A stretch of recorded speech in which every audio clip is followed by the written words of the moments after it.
təcrübəmdən deyirəm. Bax, burada da biz mübarizə aparanda bizi inandırırdılar ki, Azərbaycanı yer üzündən silərlər, Azərbaycana azadlıq verməzlər. Adətən o vaxt siyasətçilərlə bizim oturub söhbət edəndə həmişə de, misal o dövrün indi adlarında, məsələn, Reagan nə düşünür, Taxçı, Qarbaçov nə düşünür, başlayırdılar bu beynəlxalq imperiyalar, İngilis nə düşünür.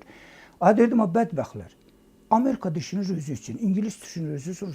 Sənə nə var? Sanki elə bil ki, indiki Putinin nə düşünür, onu təhlil edirdilər. Biden nə düşünür, onu da təhlil edirdilər.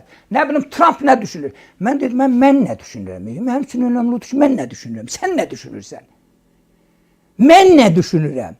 Deyirlər, bizim azadlığımız onda da deyirdilər. Kim istəyir? Dünya istəyir, Rusiya istəyir, Amerika istəyir, İngilis istəyir. Deyirdim, mən istəyirəm, mənim azadlığımı mən istəməliyəm. Mənim azadlığımı Rus niyə istəməlidir ki, İngilis niyə istəməlidir, Amerikanlı niyə istəməlidir? İndi Sevinç xanım, xalqın qabağında, dünya tarixində yüzlərlə fakt gətirərəm ki, 10 minlik ordu ilə, 10 milyon ordu, məsələn 200 minlik ordu məhv edilibdir. Yəni, sərkərdənin qabiliyyətinə uyğun olaraq. O, Çin hökmlərini gətirəndə Atilla çıxır deyirlər ki, ordu gəlir də qarışqa sürüsü kimi. Bu deyirlər necə də qorx. Deyir, yox, fikirləşirəm ki, bunları hara göməcəm. Bu bəvdə ordunu mən hara göməcəm. Yəni, bu cür sərkərdələr olubdur. Qabiliyyətinə görə, təkrar edirəm, 10 minlik ordu ilə 100 minlik orduya qalib gəlir. Ancaq dünya tarixində, bəşər tarixində xalqla mübarizəyə girib udan dövlət, hakimiyyət yoxdur.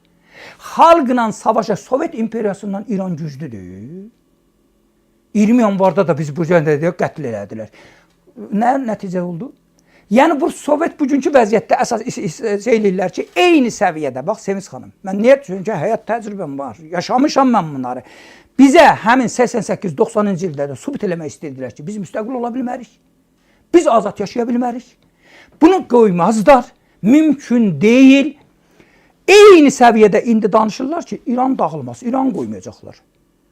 İran bəli da, yəni eyni cəfəngiyyət, eyni əxlaq, eyni təfəkkür.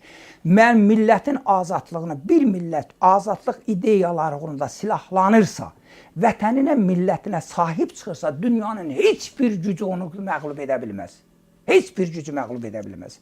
Onun üçün mən yeri gəlmişdən də elə belə dedim, o Güney ilə bağlı yazdığım şeir var da, biləsiniz, yəni həll edici məqamda, təbii ki, oradan gələcək, orada izləyirik, hər gün nə baş verir, nələr baş verir. Mən şəxsən Nemət Panahlını sabah Təbrizdə görəndə təəccüb eləməyin.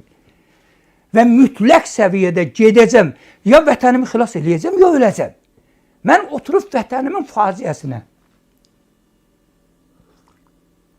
tamaşa eləməyəcəm.